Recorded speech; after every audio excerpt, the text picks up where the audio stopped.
Voilà, mesdames, messieurs, bonsoir. Merci, merci pour votre présence dans la galerie de l'espace des arts plastiques pour accueillir Fernande Petit-Demange dans son exposition intitulée De l'univers familier au silence des musées.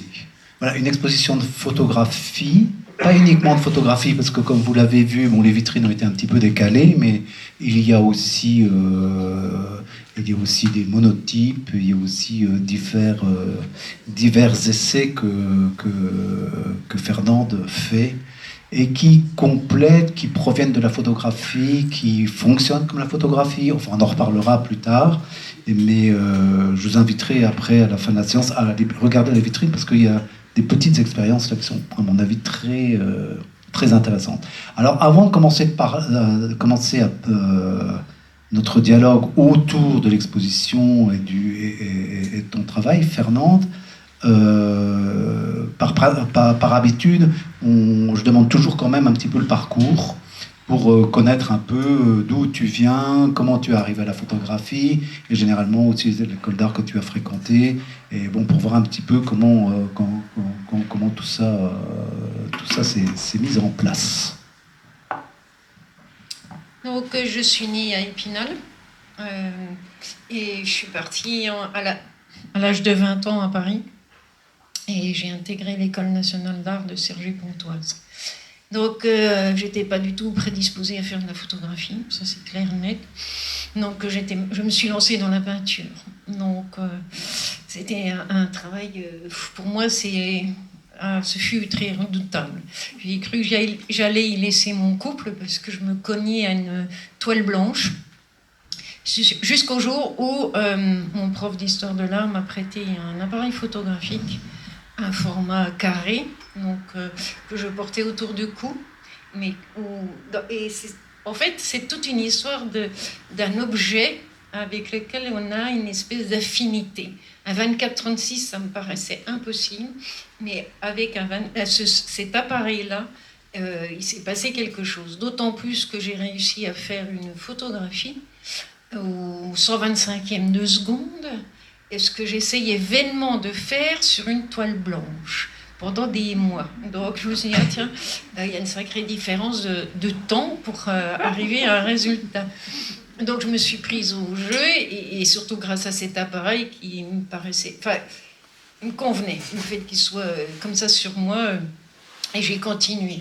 Petit à petit, en plus, je savais que j'étais en cours de cursus, donc au niveau du timing, il fallait que je me dépêche pour passer mon diplôme, et donc en peinture, c'était plié.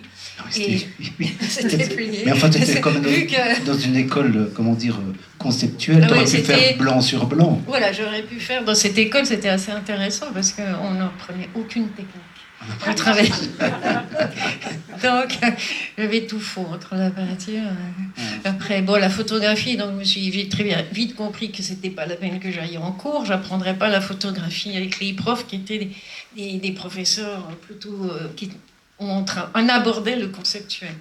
Donc, mais bon, j'ai passé mon diplôme et puis. Mais il en reste quand même quelque chose, non?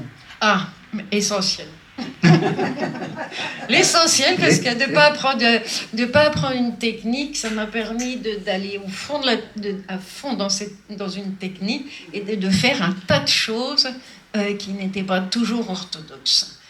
J'expliquais l'autre jour, qui c'est qui me disait, mais t'as essayé, je sais plus quelle technique, là, le truc en bleu là qu'on fait en ce moment. Voilà, cyanotype.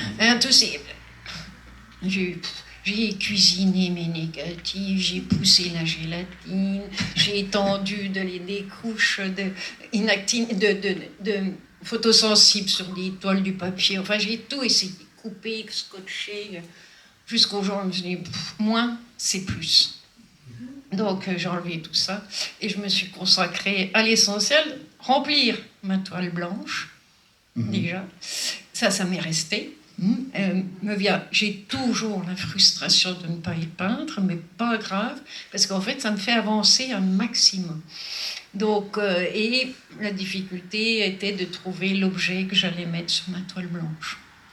Donc, quand je suis venue en Alsace, ça a été assez simple parce que bon, là, je récoltais, je ramassais n'importe quoi et donc je faisais mes photographies. Et puis peu à peu, ben, j'ai resserré et plus ça va, moins je fais de photographies, ça c'est clair. Mais bon, peu importe. Oui, parce qu'il faut quand même préciser que ce travail dans cette exposition provient de... Enfin, ce sont deux séries qui sont... Non. Je sais pas si c'est... Oui. On peut pas dire que c'est deux séries, c'est deux mondes. Deux ensembles. Deux mondes. Ouais, on va dire l'ensemble familier, tu disais, puis le monde familier et le monde des musées. Voilà. Mais ce que je veux dire, c'est que sur le temps, c'est aussi ces deux mondes-là, on est sur 30 ans, quoi. Oui. On n'est pas, c'est pas ces 5 dernières années. On est là, il y a quand même un travail qui est fait sur de longues années. Ouais. La première là-bas, mais il y en a encore une série avant. La première là-bas, elle date de 97. Et puis les dernières sont 2020, 21, 22. D'accord. Ouais. Donc, mais je voulais tout mélanger sur les époques. En fait, la chronologie, pour moi, là, n'a pas d'importance. Oui. Alors, pour revenir donc à la photographie, quand on regarde ces images, photographie, c'est quand même prélever du réel. Et la façon de... Alors, tu te prélèves aussi physiquement, hein, puisqu'on a plein d'objets. Mais après, dans la présentation du réel, quelque part, par sa présentation, tu le décontextualises. Tout à fait. Oui. Oui, c'est bien ça. On refait. Vas-y, recommence. Alors donc, tu décontextualises complètement, quoi. Alors pourquoi tu décontextualises autant? C'est justement... Est-ce que tu... parce que moi, je pense un petit peu... j'avais aussi un petit peu en idée, par exemple, tu vois, Marcel Duchamp, le ready-made, des choses comme ça. Prélever un objet, le sacraliser. Le sacraliser, le montrer d'une autre manière, pour lui donner une autre valeur, une autre identité, tout ça. Est-ce que tu fonctionnes un peu? Je fais que ça, en fait. Oui. Moi, j'ai pas envie... je sais pas comment. Oui, en fait, pour moi, je vais même au-delà. Donc, quand je fais un pinceau comme ça, c'est pas qu'un pinceau. Voilà. En fait, déjà parce que je respecte absolument pas la taille de l'objet d'origine. Oui. Je les mets tous à la même taille parce qu'ils ont tous la même importance. Et je vous dis, je fais pas de reproduction d'objets. Donc, et derrière ça. C'est, pour moi, c'est le portrait du pinceau. Donc, je le mets d'où le 40-50 qui est presque un format où on peut rentrer un visage dessus. Mm-hmm. Mais derrière, moi, où c'est très important, mais il y a presque moi qui le sais, il n'y a que moi qui le sais, c'est qu'il y a quelqu'un. Oui, il y a toujours une présence. À chaque fois, il y a le bon. Il y a une relation le portrait du pinceau, de ce que vous voulez, l'oignon, le caviar, mais il y a une histoire. Oui, donc, il y a une relation, une histoire. Mais après, elle affective regarde ou que pas, moi. oui, elle regarde que toi. Oui. En fait, c'est anecdotique. Hein, je ne veux pas écrire non plus les histoires de ça, mais pour moi, c'est très très important parce qu'elles sont chargées. Pour moi, elles sont chargées de tout ça, et ça fait partie du choix de l'objet. D'accord, ouais, voilà. Ça fait partie du choix de l'objet. Et après, de la façon dont tu le montres, cet objet-là, par exemple, je pense à cette plante, là, on parlait de cette plante, la première, là, et raconte aussi une histoire, qui n'est pas forcément ton histoire. Non. Parce que cette plante, on pourrait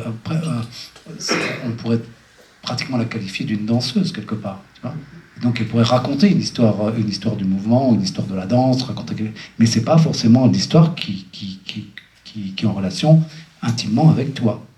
Non, mais il n'y a pas qu'une histoire. Enfin, il y a tout un tas de choses. Et j'espère que... Moi, ce que j'aime bien, c'est justement que quelqu'un il projette son histoire. Et c'est ça qui, est très important. C'est qu'en fait, on puisse reconnaître quelque chose et évoquer chacun. Enfin, ça lui évoque quelque chose. Je parle souvent de la Madeleine de Marcel Proust, parce que à partir du moment où il l'a mangé, ça l'a renvoyé à une mémoire, la mémoire de sa grand-mère. Et moi, j'espère que c'est sans prétention, hein, je ne suis pas Marcel. Et, mais parce que dans les Marcel, en fait, parce qu'on était chez Duchamp, Marcel. Voilà, ouais, mais... oui. Génération, c'est un sacré prénom. Hein. Ouais. Dommage qu'on ne m'appelle pas Marcel. Non, mais Fernande, c'est pas bête. Non, c'est déjà pas mal, c'est déjà assez lourdin. Mais bon. Donc, en fait, oui, j'espère que ça, pour vous, ça là, j'aime bien Manu, là, il dit, bon, ça évoque une danseuse, mais c'est sûr que moi, je l'ai vu, mais ça vous entraîne sur plein de trucs, en fait, que ça peut être indéterminé, vous savez pas ce que c'est, mais on s'en fiche, c'est vous que ça vous emmène quelque part. Oui. Parce que je fais pas de photos de paysage, et c'est sûr, une photographie de paysage, vous êtes forcément dedans. Oui, après, et moi, par la nature morte, j'espère que aussi ça vous emmène à un ailleurs que un pot de fleurs ou un bouquet de fleurs ou des épingles. C'est ça. C'est sûr que ça construit chez nous une narration, en fin de compte. Oui. Et puis, ça construit aussi chez nous une vision et ça stimule, c'est ça que je trouve très intéressant, mais je t'en parle, t'en parle aussi, ça stimule une forme de curiosité. Et donc, et c'est ça aussi ton travail, c'est aussi d'être sur la curiosité à tout instant, enfin dans le familier comme dans le muséal. Oui, tout à fait. Parce qu'on le voit très bien, par exemple, sur le pot, le pot de fleurs en racine, là, effectivement, on l'a déjà vu, on l'a remarqué, on l'a jeté à la poubelle, on l'a pas photographié, mais n'empêche quand il arrive là, comme ça, complètement dans ton 40-50, comme un portrait, il devient tout de suite, il habite l'espace, tout de suite, il nous raconte quelque chose, tout de suite, il devient narratif. Oui. J'ai bien dit. Oh, excellent. Tu peux revenir. Alors justement, pour continuer un peu, parce que ce que vous ne connaissez pas, c'est vous voyez là tout un travail sur un ensemble, mais vous ne connaissez pas l'atelier de Fernande. Son lieu intime aussi, son atelier. Et je voudrais bien que tu nous en parles parce qu'il est constitutif il constitue aussi la base de ce travail, la façon de fonctionner dans ton atelier et la base de ton travail. Et je crois que pour toi, parle-nous-en un petit peu parce que je pense que c'est un élément important aussi dans la construction du travail. En tout cas, je pense que c'est une respiration qui est importante. Mais l'atelier actuel ou l'atelier passé? Parce que parce qu'il vient de changer, mais bon, on parle du passé, oui. Donc en fait, moi j'ai repris, je dirais après chronologiquement, pour le coup. Donc mon atelier, 4 murs, un plafond. Et je les ai couverts. Enfin, j'ai même le plafond. De tout ce que je trouvais. Et en fait, voilà, ça c'est vraiment un petit... Oui, ça faisait ça sur le mur, je sais pas, 30 cm sur 20. Donc, tout était un peu chargé comme ça. Et je les ai arrangés comme on peut arranger une exposition, c'est-à-dire un objet après l'autre, au niveau du graphisme, au niveau de la thématique. Donc... Et j'avais aussi, toujours, celle-là, j'ai pas réussi à m'en séparer. Donc une armoire dont j'ai hérité, et avec 4 rayons. Et mes rayons sont bourrés à craquer d'un tas d'éléments. En fait, c'est comme si je mettais sur les murs et dans cette armoire, pareil, un tas d'histoires, mais un tas de personnes. C'est un ensemble d'une galerie de portraits. Donc là, pour le coup, un sacré paquet de personnes étaient accrochées au mur parce qu'ils m'avaient donné l'objet, me l'avaient acheté. Enfin, moi, j'ai ramassé. S'il était ramassé, ça me renvoyait à l'heure, à la lumière, au jour, presque des fois à la discussion avec la personne. Enfin, c'était une espèce de truc, wow, un album de famille, un tas d'histoires. Donc, jusqu'à ce que l'année dernière... ils étaient trop bavards, donc j'ai tout enlevé. C'est un peu bizarre parce que c'est grand silence. Donc depuis un an, j'ai du mal à acquiser. Mais il faut quand même dire... chuchoter encore des trucs. Et qu'est-ce que vous avez fait de ce que vous avez enlevé? J'en ai fait 13 cartons identifiés. Ils sont dans des cartons? Ouais, et j'ai tout identifié. Puis c'était bien parce que j'avais, juste avant de faire ça, ça m'a pris 2 ans. J'ai fait l'inventaire de tout ça. Oui, c'est ça, tout est répertorié comme dans un musée. Et en fait, sur plusieurs à titre d'exemple, j'ai vu l'armoire, puis je vois une petite perle Enfin, c'est ça, c'était une petite perle de collier. Et donc, elle me dit, ah, c'est quand Claudie Hitzinger a cassé son collier. J'ai récupéré une perle, donc il est répertorié perle, ah, c'est ça, du collier de Claudie Hitzinger cassé le temps. Tout est comme ça. Donc, il faut imaginer quand même ça. Sur quelques, je sais pas combien d'objets il y a dans ton armoire. 400, 500, enfin, je sais pas, il faut imaginer, c'est une vraie pièce de musée quand même. Donc ça me permet de rebondir de son histoire là, parce que après tout, quand on voit tout ce travail-là, c'est quand même pas un travail anodin. Et pourquoi arriver à cette idée de la collection? Ça me permet d'arriver à l'idée de la collection. Donc collectionner, c'est comment? C'est conserver. C'est conserver quelque part. Pour toi, c'est peut-être conserver de l'émotion. Il y a de l'émotion, puisque tu disais qu'à chaque fois, il y avait une relation qui était importante. Et est-ce que collectionner en cherchant un peu, je réfléchissais à ça, c'est recueillir. Est-ce que quelque part, c'est pas protéger aussi? Ah bah oui, c'était protégé avant disparition. Donc, comme la photographie. C'est avant disparition. C'est avant que... Je peux pas dire plus, c'est ça, avant que ça disparaisse. Ouais, je peux pas dire plus que ça. Ce même rapport à la disparition, il est dans ton univers familier, dans la nature, ou il peut être sur un musée. Parce que dans un musée, il est déjà préservé, quelque part. Alors, la conservation est déjà faite, quoi. Oui, il y a la conservation, mais après, ils sont dans les réserves. Oui. Donc, disparition, là, ça pourrait être au niveau du regard. Ouais. Parce que là, moi, quand je vais dans les musées, je ne choisis pas ce qu'il y a dans les vitrines présentées au public, ça ne m'intéresse pas. Enfin, si, il y en a peut-être un que je vais y prendre, mais j'aime bien pouvoir choisir moi-même ce qu'il y a dans les vitrines.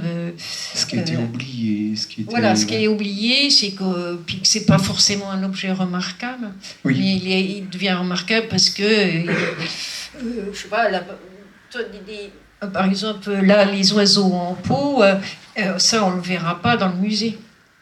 Non. Là, l'oiseau, là.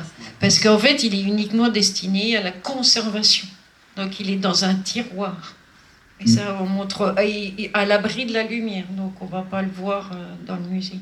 Et c'est ça qui est bien, c'est d'aller ouvrir des tiroirs. Parce que personne n'ira. Alors, comment ça se passe? Tu arrives au musée, tu dis bonjour, monsieur le conservateur.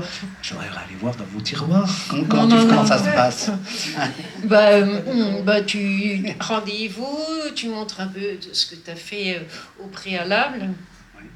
Donc, et puis après, est-ce que je peux travailler sur vos collections? Et puis, on m'a jamais dit non. Ouais. Ouais. Et donc, tu privilégies quand même des musées du type, on voit quand même. Il y a quand même oui, musée zoologique, musée, voilà. Tu vas pas sur le musée du chemin de fer, quoi. Non, il faut quand même que j'arrive à photographier ça de façon raisonnable avec mon matériel, quoi. Je vais pas prendre un assistant, un éclairagiste non plus pour faire tout ça, quoi. Donc il faut que je reste autonome. Donc tu vois, peut-être à miniature du wagon, je veux bien, mais de la vraie locomotive. Puis ça m'intéresse pas. Hein. Oui, c'est vrai. Il faut que ça soit déjà abordable, puis c'est pour le garçon. Enfin bon. Oui.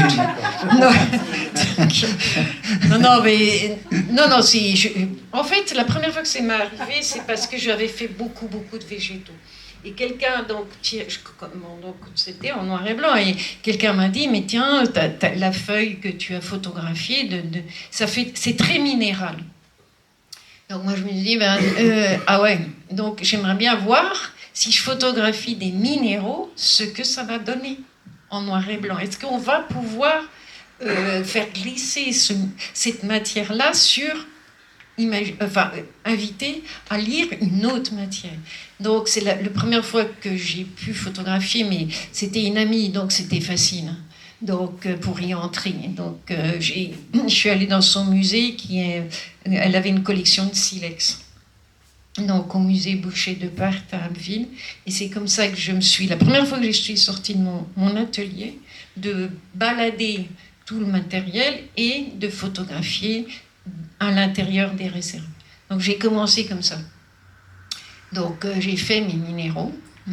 Et après, comme c'est facile de se déplacer, apparemment, ma chambre, tout le Bataclan, on me dit, tiens, puis je suis allée demander à d'autres musées. Donc après, qui dit silex, j'ai les fossiles.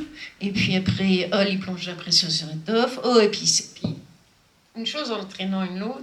Et puis plus, après, vous mettez ça, ça vous sert de carte de visite. Si un conservateur vous a fait confiance, le suivant aussi. Il sait jamais. Voilà. Mais bon, il se renseigne quand même. Alors souvent, en relation avec le musée, souvent la restitution, c'est in situ dans les collections. Hein, c'est rarement d'après ce que j'ai compris, c'est rarement une exposition comme telle sur le musée, mais comme c'est souvent ton travail photographique qui va revenir dans la vitrine, dans une collection, va établir un espèce de dialogue avec la collection. Tout à fait, c'est souvent ça. Et ce qui fait que dans l'avancée du travail, c'est bien. Moi j'aime bien parce que c'est la moindre des choses que je puisse faire, c'est que au fur et à mesure, parce que ça se fait pas en une semaine. Là, j'ai mis 3 ans derrière à travailler sur la collection de livres anciens, parce que le conservateur, il était avec moi, il fallait qu'il ait une disponibilité. Ce qui me permettait, à chaque fois, j'avais le temps de faire mes tirages en petit, parce que je ne tirais pas tout de suite en format, comme ça, et je monte au fur et à mesure. Donc comme ça, il voit l'avancée du travail.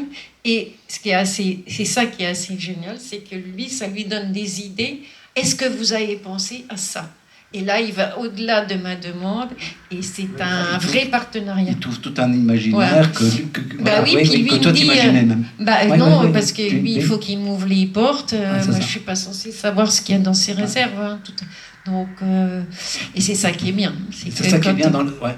Alors ça, c'est le rebondissement qu'on peut avoir avec un acte créatif, quoi. Et ça, c'est vrai que tout de suite, il y a une espèce de complicité qui fait que les gens vont vous ouvrir plein de choses, vont vous amener sur des territoires que vous n'imaginiez pas. Voilà. Et par exemple, sur la résidence, parce que tu as fait une résidence en Bretagne, et c'est comme ça que je t'ai connu d'ailleurs, parce que c'était chez Philippe. C'est comme ça que j'ai vu les premiers travaux, les laisses de mer. C'est un travail sur Douarnenez, c'est ça? Non, c'était, moi j'étais basée dans les Côtes d'Armor. Donc, oui. Alors, ça s'appelait une résidence, mais j'y ai travaillé pendant 5 années. Ah oui, d'accord. Donc c'est résidence longue. Oui, une résidence longue, et je ne venais qu'après les grandes marées. Et qui était invité par l'association Gouin Segal. D'accord, ok. Qui un lieu à Guingamp. D'accord. Ouais. Enfin, oui. Donc, je venais récolter, parce que c'était sur des collections que c'était pas muséal. Donc, je venais après, chaque fois, et je regardais suivant la hauteur des marées, et je montais dans ma voiture, et j'allais en Bretagne pour pas mal de jours, et j'allais récolter sur ce qu'on appelle et fouiller dans les laisses de mer, ce que la mer avait apporté et laissé. Voilà. Donc il me fallait des coefficients pour que tout ce qui était en haut ne reparte pas et me soit laissé, et je récoltais, je faisais mon petit inventaire avec donc animaux, traces humaines, tout, végétal, animal, plastique, tout. Donc là j'ai fait un gros travail sur 5 ans. Là j'ai rien montré, parce que c'est un ensemble, c'est un gros travail. Et là-bas, tu ne l'as pas montré non plus? Si, il y a une exposition là-bas. Voilà. D'accord, ok. Alors, ton travail, tu disais qu'en fin de compte, tu avais commencé par la peinture, sur le blanc. Oui, oui, le blanc. Et donc, en fin de compte, ça permet de glisser. Tu n'as quand même pas oublié ça, parce que quelque part, quand tu travailles en monotype, tu reviens à la peinture, en fin de compte. Ah ouais, et comme je disais, les frustrations font avancer, mais au bout d'un moment, tu as vraiment envie un minimum de les satisfaire. Parce que l'âge venant, tu te dis, je suis toujours frustrée, je ne veux pas être finir aigri, quoi. Oui, c'est vrai. Pas finir comme ça. Non. On se lance, quoi. On n'a plus d'inhibition en se disant, je ne serai jamais Gerhard Richter, non. Ah oui, j'ai essayé aussi, ça ne marche pas. Non, tu vois. Donc, on fait ce qu'on peut. Oui. Enfin bon, oui, non, après oui, ça c'est une belle découverte parce que la gravure, moi la gravure c'était lourd, enfin c'était aussi monstrueux que la peinture, c'était une grosse chapelle là, comment je vais gravir jusque là-haut, donc en sachant pas dessiner, donc c'était, c'est tout faux. Donc, et puis, moi, la photographie, c'est bien, c'est bien. Mais moi, ça m'a 30 ans de frustration, d'odeur saine, d'essence de térébenthine, de pinceau, de matière qui me manquait. Pourtant, le révélateur, ça t'a pas... Non. Ça fait tout. Ça pue, hein. Je préfère l'essence de térébenthine. Voilà. Donc, voilà. Mais donc, et j'ai eu l'occasion, alors je ne sais plus comment, mais de retourner avec de l'encre, des rouleaux, ne sachant toujours pas dessiner, il manquait toujours ce truc-là, et jusqu'à ce que, super, tu poses un truc, tu mets de l'encre, tu n'as pas besoin de dessiner, tu fais un monotype, et hop là. Donc voilà, donc je me suis lancée depuis l'année dernière là-dedans, une vraie découverte, mais après, fond blanc, fond noir. Donc je fais des recherches parce qu'en fait, je me suis aperçue que, au fur et à mesure, je refaisais de la photographie. Oui, de rien. C'est ce qu'on a. Parce que j'étais en train de me faire des espèces de profondeur de champ que je faisais avec la photographie. Donc j'aime bien en fait ce va-et-vient entre la photo et je suis retournée au labo en fait. J'ai refait des photos à cause des monotypes. Donc voilà, donc j'accepte maintenant d'aller d'un endroit à l'autre et puis définitivement la peinture, j'irai la voir dans les musées et puis c'est tout. Donc, mais c'est vrai que les monotypes, et on avait remarqué avec Fernande, parce que moi je fais aussi un peu des monotypes, que les monotypes, pour le coup, sont très typés. C'est-à-dire que Fernande fait vraiment des monotypes de photographes. Et c'est ça qui est étonnant. Si on prend les mêmes choses, on va faire chacun un monotype. Fernande va faire un monotype de photographe, et moi je vais faire un monotype de peintre. Et on a remarqué ça, c'est assez extraordinaire. Sur un même sujet. Sur un même sujet. Et on se posait la question de savoir s'il y avait des monotypes de sculpteurs. Mais je crois qu'il y a des monotypes de sculpteurs. Voilà. Donc, ce qui fait qu'effectivement, même si on est sur l'empreinte avec les mêmes éléments, c'est bien après quand même toute une construction de la vision qui amène à la construction d'une image, et une image qui est très typée en fonction du médium que tu utilises et que tu as utilisé depuis très longtemps. C'est vrai que ça change diamétralement les choses. Et, voilà. Et même certains monotypes, c'est pour ça que tu dis que tu retournes à la photographie, mais certains monotypes, les gens qui ne sont pas forcément prévenus, pourraient confondre le monotype et la photographie. Moi, j'aime bien... aussi bien dans la photographie, j'aime bien m'amuser. Oui, alors oui, il y a l'aspect ludique quand même. Oui. Donc, alors est-ce que récolter, c'est s'amuser aussi quelque part. Tu récoltes. Alors est-ce que dans récolter, il y a trier, il y a comment ça se passe, parce que tu parlais des musées, donc alors là c'est déjà le choix est prédéfini, mais dans la nature, tu marches, dans les musées c'est pas parce que dans les musées ou dans la nature, en fait, je fais mes choix. En fait, j'ai déjà fait la photographie dans ma tête. D'accord. Et des fois, je me dis, pour faire une photo, elle est déjà là. Donc, mais j'ai quand même la curiosité d'enlever la couleur. Donc, pour enlever la couleur, il faut que je la photographie, et en sachant qu'après, tu l'as dans la tête, mais il y a tout un travail de processus qui fait qu'elle est différente entre l'objet que tu vois, la prise de vue, tu es derrière ton verre dépoli, et dans le labo, alors là, ça devient carrément autre chose. Donc... Et enlever la couleur, c'est pour aller à la nature même de la chose, c'est pour avoir une identité plus forte. C'est pour avoir une identité plus forte, avoir un graphisme plus fort, d'où l'exigence du choix.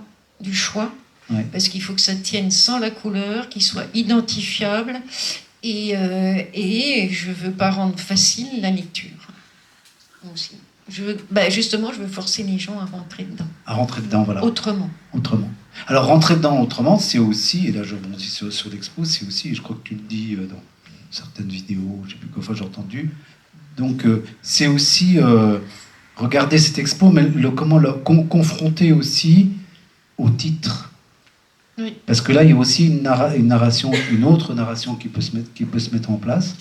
Et alors les titres, on a quand même des titres du type trophée et relique, mais pas de peau, voilà, hors d'œuvre, jeu de dames. Voilà, le titre est quand même très complémentaire de l'œuvre présentée et peut faire rebondir sur une autre lecture aussi. Et je pense en particulier du très beau titre que tu avais de pièces qui sont en frac Alsace, je crois, qui sont sur les nids. Oui. Et c'était Sigit. Voilà, c'était Sigit, et c'est 6 nids d'oiseaux.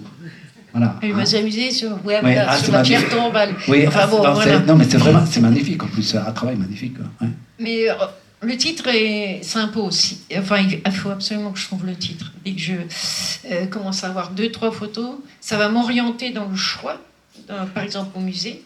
Les musées sur qu'est-ce que je vais prendre dans quel département. Il me faut un titre. Si je ne trouve pas le titre, c'est même pas la peine. Je n'arriverai pas.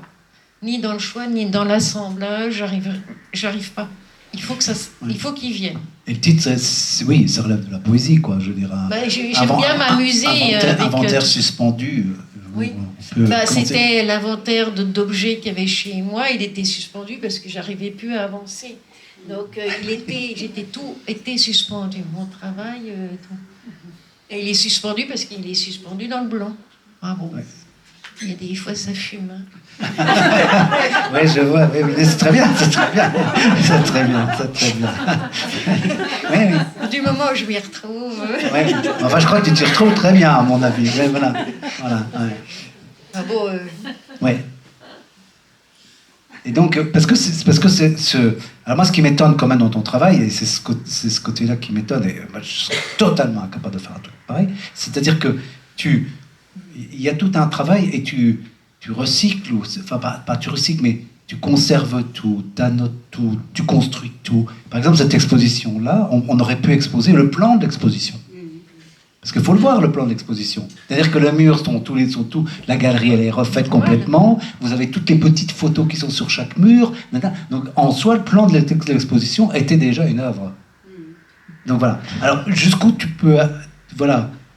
Mais le plan d'exposition, j'ai pas envie de passer des heures avec un logiciel derrière mon ordinateur. Non, parce que moi, je vais plus vite en collant des petites vignettes que de trifouiller ma maman, d'avoir une vision de je sais pas combien de pouces. Tu vois. Oui, mais t'as collé des petites vignettes et tout ça, mais on peut aussi arriver avec 50 photographies, les poser dans un coin, prendre une chaise et dire « Oh, je mets celle-là, celle-là, tu construis là ». Alors que toi, t'as tout méticuleusement construit, mesuré, adapté. Ouais. Oui. Mais c'est normal, je fais toujours ça. Oui. Non, mais ça, c'est ça qui est bien, parce qu'après... ouais. Bon, alors Stéphane était content aussi, parce qu'il avait... je sais pas, c'est comme... Non, il fait ça toujours. Non, mais il était content quand même, non Stéphane. Ouais. Il fait ça toujours, mais quelquefois il y a des artistes, ils arrivent, machin, ils ont des trucs, ça, mais c'est pas aussi précis, là c'est construit, quoi. Oui, puis j'habite à 1h20, j'allais pas aller chercher la dernière photo que j'ai oubliée ou que j'aurais dû mettre, tu vois. Oui, et je préfère faire... Non, puis moi, ça fait partie du taf, et c'est énormément de plaisir de faire ça. Oui, c'est ce que tu disais. Tu travailles tout à plat, tu maquettes et tout. Et là, le miracle, c'est boum, ça devient vertical. Et ça, moi, je trouve ça, waouh, je suis super contente. Ouais. Mais oui, mais j'aime bien, ça fait partie du truc, mais ça fait aussi partie La photographie, c'est choisir un objet, presser sur un bouton et faire de la chimie pratiquement dans le noir. Alors que là, mes maquettes, c'est découper le papier, coller. Toi, c'est le côté manuel. C'est comme pour faire des monotypes. Tu reprends contact avec la matière qui, cette fois-ci, n'est pas liquide. Et faire des albums, les coudre, tout ça, mais c'est... moi, j'aime beaucoup, parce que, voilà, un plaisir. Parce que la photographie ne te satisfait pas complètement. Voilà, c'est pas assez... Pour moi, c'est manuel. Surtout que là, bon, je pourrais redessiner dessus et tout ça, mais bon, c'est pas mon truc. Donc, j'ai toujours... Voilà, j'ai besoin de bricoler, de toucher. Bricoler, toucher, oui. Donc, c'est pour ça, avec mes maquettes, puis j'aime bien parce que moi, je fais pas de photos numériques. Ce qui me restera de l'expo, à part aujourd'hui, et qu'on a pris des photos, c'est mes maquettes. Et je trouve ça assez intéressant de les ressortir pour une raison ou une autre, et de les archiver, et de voir ces maquettes, et qu'elles soient pas sur papier, facilement trouvables que dans un ordinateur. Mais c'est vrai que t'archives comme chez toi de manière muséale. Ouais. C'est-à-dire que tout est relié. Tout. Il y a des boîtes complètes, tout est relié, tout est... Voilà. C'est extraordinaire d'être organisé comme ça. Bah, j'ai pas le choix, j'ai une petite pièce. Donc ça vient pas que de la petite pièce. Non, c'est pas possible. Faut que je me range, faut que je mette un pied devant l'autre. Ah oui, d'accord. Ouais. Oui, mais bon, ça fait pas. Mais ça fait aussi, en fait, c'est pas tant ça, c'est pas du psychorigide. Hein. Ça laisse un temps de. Oui, parce que il y a des fois, mais il y a quand même ce côté-là. Mais de faire ça, travail manuel, comme ça, coller, machin, ça laisse un temps une espèce de temps libre pour, en fait, continuer à travailler, mais différemment. Et ça, pour moi, c'est clair et net. Toi, mon inventaire de mes murs et de l'armoire, j'ai mis 2 ans. Mais c'était pas le truc colle, et puis machin. Non, ça m'a laissé tout un temps pas de maturation, mais en fait plutôt de décantation. Donc en fait, il n'est pas juste dans la rigidité. Ça m'a permis de m'envoler un peu autrement. Et tu vas pas, comme aurait pu t'amener ta formation à Cergy-Pontoise, tu vas pas aller sur du discours, en complément de l'expo. Justement, c'est ça qui est aussi très intéressant. Je trouve que tu nous livres comme ça, de manière assez brute comme ça. Ce qui correspond aussi au fait de prendre les choses d'une relation directe dans la nature, relation directe avec l'objet, et que tu vas pas après, faire toute une démarche conceptuelle autour de ça, voilà. Ouais, pourtant, il est passé 5 ans là-dedans, mais oui. ça n'a pas sointé. Hein. J'ai quand même eu mon diplôme. Mais... Oui, tu sais pas. Oui. Mais alors pour le diplôme, t'as fait comment? T'as quand même été forcé non? Si. T'as amené un petit peu, non? En plus, c'était bizarre. En plus, celui qui me soutenait à mon diplôme, qui me représentait, c'était Bernard Listen. Oui. Donc, c'est quand même... il était, je ne sais plus où on est maintenant, à Beaubourg. Je suis chargée de directeur des collections. Je me dis, mais comment ça se fait qu'il était là? Et moi, avec mes photos, comment je m'en suis sortie pour avoir le diplôme? Mais il faut croire peut-être que c'est Listen... Ils ont intimidé le jury, je sais pas. Enfin, toujours est-il que je l'ai eu, mais bon, en plus, c'était sec. Hein. Moi, j'ai fait des pierres tombales. Hein. Ah oui. Je me suis dit, on y va. En fait, non, j'avais photographié des végétaux, mais ils étaient en plastique. Tu sais, les trucs qu'on pose sur les pierres tombales, et c'était que des trucs comme ça en plastique avec mes pierres tombales. Oui. Je les avais virées en sépia pour en rajouter sur le... Wow. Non, mais bon, on s'en fout, on l'a eu, mais... Mais c'est vrai quand je suis partie de là, moi, allez, youpi, lâchons-nous, ne réfléchissons plus. Depuis, t'as un peu épuré, en fait. Oui. Ouais, j'ai fait le tri. Hein. Franchement, j'ai décidé de me lâchée. Même si ça paraît psychorigide, je me suis lâchée. Hein, quand... Mais bon, voilà. Non, après, après, moi, c'était une époque. Non, mais le regard, après, c'était pas avec tous ces enseignants-là. C'était... moi, j'ai fait des belles rencontres, et justement, dans les musées. Je suis rentrée après... j'ai travaillé au Louvre. Mardi matin, aller slalomer dans le Louvre... voilà, c'était bien, 100 personnes. Parce que c'est comme ça aussi d'être immergé seul dans des bâtiments comme ça. Ça doit être extra. Si tu as carte blanche, ça doit être quand même assez extraordinaire. Là, c'était pas carte blanche. Oui. Là, c'était parce que j'ai mes collègues, elles avaient la clé pour rentrer par la porte. Ah, t'es pas rentré par la fenêtre, non. Non. Ceux qui ont essayé la dernière fois, ça va pas. Voilà, oui, d'accord. Oui. À l'époque, j'étais déjà dans le noir et blanc. Puis tu imagines, tu passes dans les couloirs vides, tu traces, quoi. Bref. Et après, je suis entrée et j'ai travaillé quelques temps au musée d'Unterlinden à Colmar. Ouais. Et ça fut une sacrée expérience avec la conservateur, parce que j'avoue qu'elle m'a complètement aiguisé mon regard, quoi. Ah oui. Donc, c'est Sylvie Ramon, qui est encore une année directrice des musées de Lyon. Et elle était hyper branchée peinture, années 50, 60 et 70. Oui, et là, ça m'a complètement ouvert le champ des possibles, même en photographie. Et c'est vrai que mes référents sont pas photographiques. J'aime bien certains photographes, mais c'est pas eux qui me nourrissent. Et ça, c'est la peinture. Ça, c'est clair et net. La peinture, je peux pas m'empêcher de penser. Et pourtant, t'as pas une photographie pictorialiste. T'aurais pu avoir. On aurait pu aller là-dessus, puisque tu parles de la peinture. Ouais. Non, moi, j'étais plutôt branchée sur la photo comme les Bécher, et une photographie d'un château d'eau. Oh, punaise, ça c'était la révélation. Ah oui, c'est une très belle série là. Oui. C'est Marcel. C'est Marcel. On revient. Marcel. Un château d'eau, une usine, c'est une œuvre. C'est une œuvre humaine, de toute façon. De toute façon, ouais. Donc, voilà, après, c'est des choses marquantes, quoi. Un petit blanc, c'est pas mal. Pas une question. Non, on va peut-être en profiter pour passer, justement, pour passer des questions au public. Là, toi, tu gardes ton micro. Voilà. Moi, je me déplace. Voilà.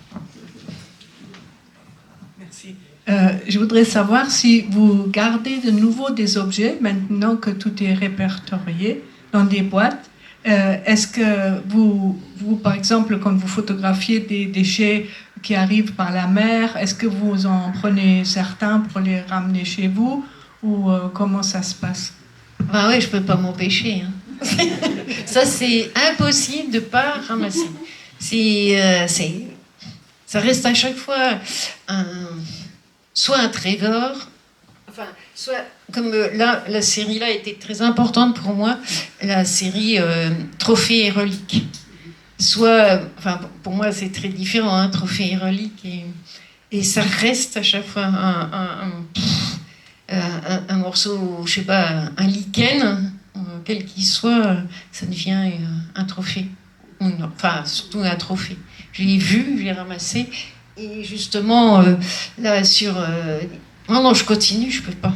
Donc, mon armoire, elle continue, parce que je n'ai pas pu m'empêcher, je l'ai gardée, avec tout ce qu'il y a dedans.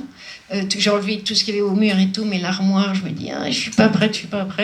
Et je continue à masser dedans et à mettre des strates, mais tant pis, je collectionne. Je peux pas. Et tu veux pas avoir une deuxième armoire? Non, parce que j'aimerais bien quand même l'enlever. Et l'enlever pour récupérer le mur blanc, pour travailler sur le mur. Parce qu'en fait, j'ai tout enlevé pour avoir des murs blancs, pour accumuler des choses uniquement sur papier. Donc des fois, je peux pas. En fait, pour l'instant, je n'arrive pas à l'enlever. J'ai besoin, il y a un côté rassurant et c'est encore une grosse boîte qui me plaît bien et il y a encore plein de choses dedans. Alors comment tu fais avec ton armoire? Moi, je t'imagine monter dans ta pièce et puis de temps en temps tu t'assois, tu l'ouvres et tu restes devant sans bouger Non, elle est surtout fermée. Et surtout fermée. Non, tu vas pas l'ouvrir comme ça et rester méditer devant ton armoire, devant les objets. Tu sais tout ce qu'il y a dedans et là, ouais. Et quand tu l'ouvres, c'est juste pour remettre une strate. Enfin, voilà, pour mettre une strate et puis de temps en temps regarder puis me dire ah oui j'ai ça. Tu oublies les choses? Non, mais en fait ce qui est étrange, c'est que tout ce que j'ai amassé, que ce soit dans l'armoire ou sur les murs, en fait n'était pas, je les ai pratiquement pas photographiés. En fait, c'était pas les objets là que j'ai photographiés. Ah oui, tu sépares, d'accord. En fait, c'est séparé. D'accord. Ok. Donc, je me dis des fois, oh, mais ça serait de beaux sujets à photographier, mais j'ai pas envie de les photographier. Presque pas. Presque. Ouais. Si j'ai photographié des éléments, toi par exemple sur ce truc-là, bon, si j'ai la queue du thon là et la fourchette et le crâne de cerf, mais tout le reste j'ai pas. Si j'ai photographié 10% de ce qu'il y avait. Enfin, dans mon atelier, ce serait le gros maximum. Et quand tu as décroché tout ça, est-ce qu'il y a des mots? Quand tu as décroché tes objets pour les archiver, est-ce qu'il y a eu des moments où tu n'avais pas envie, que tu t'es forcé, où tu as fait un choix, où tu les as ressortis? Voilà, c'était pas un peu cornélien?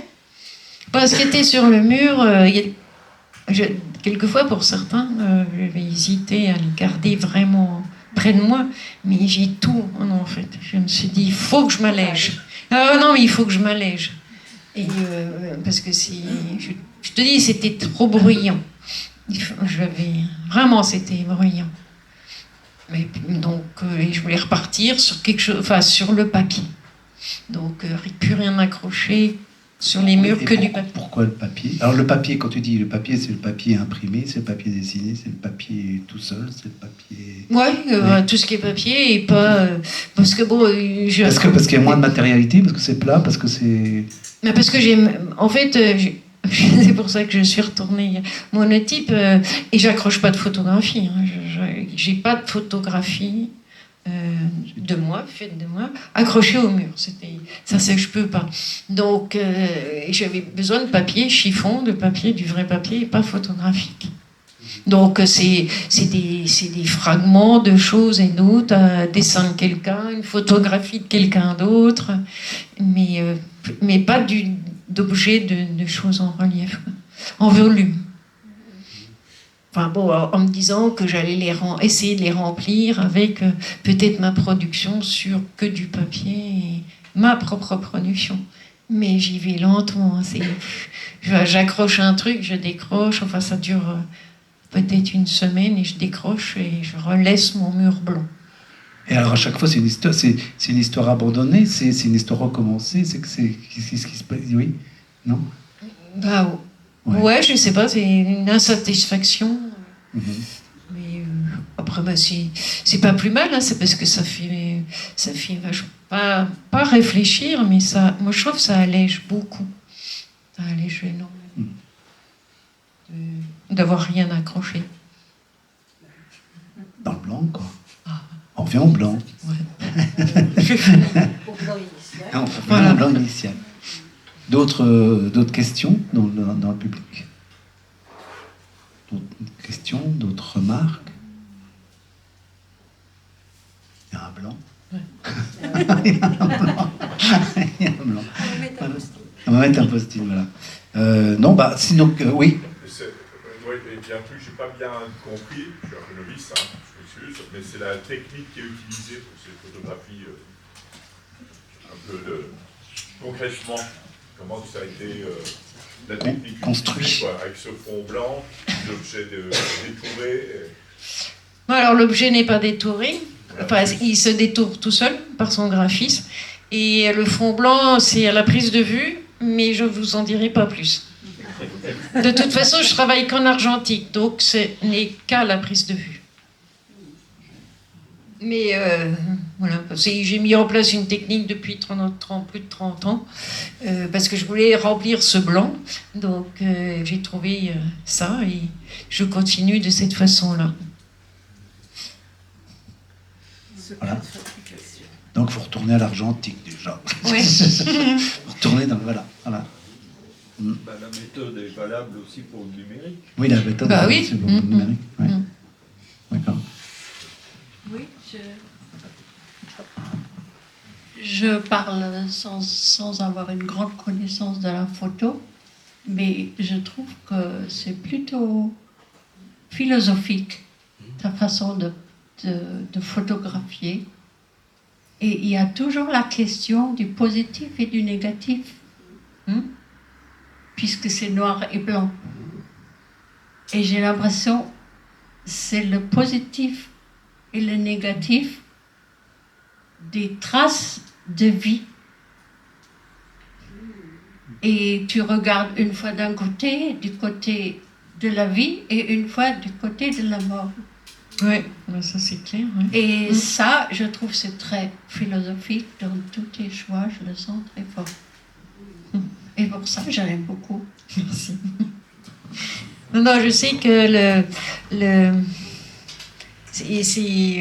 la mort, la vie sont, franchement, c'est dans mes choix, c'est clair et net, et j'assume complètement. Mais après en dire en parler philosophiquement, je suis. Mais je le fais pour c'est pas mon travail. Moi, je Ouais. me dis, moi, ça me fait de parler. C'est pas toi, tu parles avec la photo. Mais tu veux qu'on regarde l'objet à notre façon, et donc je te renvoie, tu sais, tu philosophie. C'est sûr que c'est un face-à-face avec chaque objet. Donc avec une interrogation le spectateur est obligé de se remettre en question. Oui, aussi, hein. se questionner. Même à travers, j'espère, même à travers un pinceau. Oui. Une boîte de caviar, quoi. Enfin, ouais. Ah oui, Ouais, c'est gros, ça. ça, Ah oui, oui. ah ben. Ah oui, ouais. Se remet en question. Mais c'est vrai que de l'isoler. Alors après, il y a aussi je veux dire, il y a aussi ça, c'est la finesse du regard et la qualité du regard, quoi. Parce que effectivement, ce sont aussi souvent des objets qu'on va pas regarder, qu'on va pas, voilà. L'objet couture, même la couturière ne regarde pas ses épingles comme ça, et voilà. Donc il faut vraiment un regard qui soit totalement extérieur pour que cet objet devienne et cette vie-là. Oui, il faut. Enfin bon, pour ces aiguilles-là, moi je projette autre chose. Oui, Oui, des projets trop. Oui, c'est ça. Oui. C'est ça, projeter autre chose. Oui.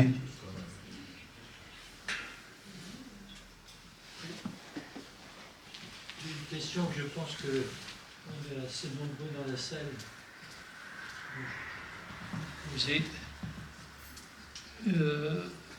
C'est votre affiche qui est très différente de votre exposition et de la démarche que vous nous présentez. Alors, je pense que vous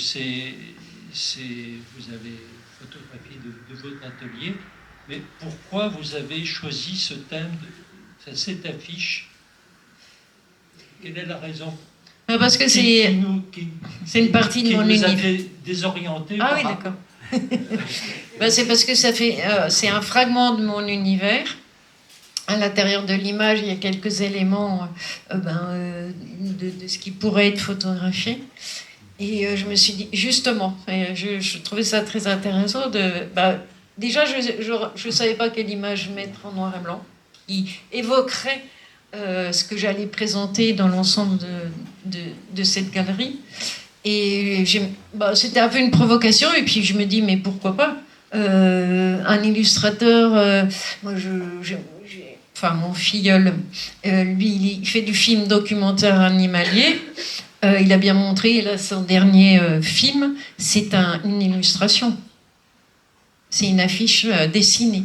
Donc, rien ne m'interdisait de justement montrer une photo couleur alors que je ne fais pas de photo couleur. C'est là qu'on voit qu'une image induit tout de suite une narration, induit tout de suite quelque chose, effectivement. Et quand on arrive ici, et c'est ça, alors effectivement on est surpris, mais effectivement il y a tout de suite une autre narration qui arrive et chacun va se faire son histoire, va se raconter, va se projeter, va vivre avec ce qui est présenté. Voilà. Moi, je trouve que le carton, il n'est pas si différent de l'exposition. Parce que c'est de la couleur, oui, mais c'est de la couleur qui est quand même neutre. Et qui, si on la regarde de loin et rapidement, on pourrait presque se rapprocher du noir et blanc. Et puis en même temps, c'est vraiment un cabinet de curiosité de l'ensemble. Enfin, ça évoque un cabinet de curiosité qui évoque chaque détail. Moi, je trouve qu'il est assez proche de l'expo. Mais il est vrai que monsieur, c'est pas le seul à s'interroger là-dessus, parce que j'ai une amie qui est photographe, qui connaît parfaitement mon travail, elle n'a pas compris. Hein. Ah ouais? Non. Et j'ai quelqu'un d'autre, bon, elle fait de la sculpture, non plus. Moi, ça m'a vraiment surpris. Mais donc, comme quoi, vous voyez, même les gens qui sont photographes ou qui connaissent le travail étaient surpris. Mais moi, j'aime bien. T'aimes bien surprendre. Ouais, et rebrasser les cartes. J'aime bien brasser les cartes. Voilà. Bah, on était surpris, puis bien surpris. Enfin, pour nous, ça fonctionne bien. Si. Non, mais, si on peut aller un peu plus loin, sur votre photo, vous montrez ce travail, enfin, c'est en fait une accumulation que vous avez. Et ce que vous présentez, là, c'est pas une accumulation, c'est un travail photographique. Mais c'est pas qu'une accumulation. Pour moi, accumuler, oui, c'est ça, j'ai accumulé sur les murs. Mais en fait, sur les murs, un objet n'était pas accroché à côté de l'autre de façon anodine. C'était avec une recherche. Parce que je trouve ça, sur un mur comme ça, accumuler des choses et voir l'une qui correspond à l'autre et qui vient en résonance par son thème, par sa couleur, par son graphisme, en fait, je l'ai fait ici aussi, de façon linéaire. Mais pour moi, c'est la même chose. Je m'amuse avec une verticale, avec une matière qui en appelle une autre. En fait, donc là, fait sur le papier avant. Comment ? Vous l'avez fait sur le papier. Oui.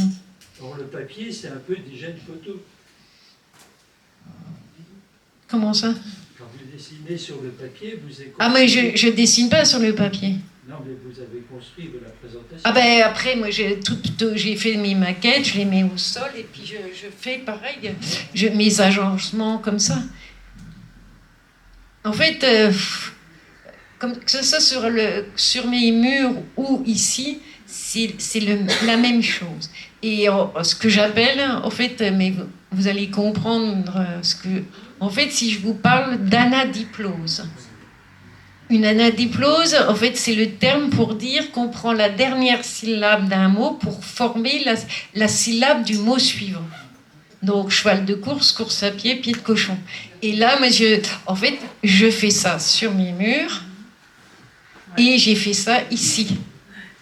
Une verticale appelle une verticale, le poil du truc rappelle la racine de l'autre. L'ébouriffé de la tête reprend l'ébouriffé de l'oignon, la forme ronde noire appelle l'allium rond rappelle le caviar. Enfin, vous voyez, mais là, je le dis en mots, c'est pas musical, mais c'est visuel. Enfin, j'espère que ça l'est. Oui, c'est ça. Ça, c'est l'architecture d'une expo intérieure. Voilà. Ouais, c'est ça. Et c'est pour ça que c'est aussi pour ça quand on rentre dans un lieu d'expo, on perçoit pas forcément toujours l'architecture de l'expo. D'une expo. Et c'est pour ça qu'on ne fait pas forcément la relation au titre, l'architecture d'une expo et tout ça. Mais l'exposition, c'est bien le stade final de la démarche de l'artiste. C'est-à-dire, et il fait totalement partie de l'œuvre d'art. Et ça, on l'oublie souvent. Parce qu'on est forcément, puisque c'est tellement bien architecturé, forcément, on est directement emmené dans la narration qu'on veut bien avoir. Mais on ne se pose pas la question de comment des bases de cette narration et cette architecture-là aussi, à travers l'expo. En général, c'est ça, mais dans les musées, hein. Oui. Je vois, comme j'ai déjà participé à des accrochages, dans les musées, je vous assure que derrière, c'est vachement étudié. Hein. Le centimètre, machin, le truc qui va là, pas seulement sur l'iconographie, mais sur l'ensemble. La toile qui va être là, la résonance avec tel autre, non seulement au niveau des datations, mais aussi ce qui est à l'intérieur. Mais on ne peut pas se le rendre compte, mais justement, parce que c'est parfait. Alors, s'il y a une erreur, vous allez le voir tout de suite. Alors, tu utilises un terme qui est important, je crois, c'est la résonance. Et la résonance, c'est aussi une autre façon de comprendre le monde et d'habiter le monde à travers la résonance. Et en particulier un philosophe allemand qui s'appelle Hartmut Rosa, qui a travaillé sur la résonance. C'est un philosophe contemporain et je retrouve ça aussi comme dans ton travail, la résonance qui consiste à penser le monde par la résonance, penser les objets par la résonance, le rapport qu'ils peuvent avoir entre eux, plutôt que de penser l'objet lui-même. Et c'est assez intéressant aussi de lire quelquefois le monde aussi comme ça. On lit aussi le monde un petit peu, un peu différemment. Et je retrouve ça dans ce travail-là aussi. Voilà. Bravo. Est-ce qu'il y a d'autres questions? Sinon, s'il n'y a plus d'autres questions, on peut s'arrêter là. On peut remercier, en tout cas, Fernand. Merci pour ce beau travail, pour cet entretien. Merci pour tous les voyages que tu nous proposes sur fond blanc. Voilà, merci. Merci à vous d'être venus si nombreux ce soir et d'avoir été aussi attentifs. Merci à vous.